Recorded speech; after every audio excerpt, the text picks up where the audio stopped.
Enabling two-factor authentication on your Wish account adds an extra layer of security to protect your personal information. Follow these steps to set it up. Step 1. Log into your account. Open the Wish app or website and log into your account using your username and password. Step 2. Access account settings. Once logged in, navigate to your account settings. This is usually found in the menu or profile section of the app or website. Step 3. Find security settings. In the account settings menu, look for a section labeled Security or Privacy. Click on it to access your security options. Step 4. Enable two-factor authentication. Within the security settings, locate the option for two-factor authentication. Click on it and follow the prompts to enable it, which may involve verifying your phone number or email. Step 5. Confirm and save changes. After enabling two-factor authentication, make sure to confirm any changes and save your settings. You may receive a verification code via SMS or email to finalize the setup.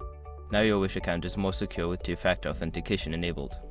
Remember to keep your verification method accessible for future logins.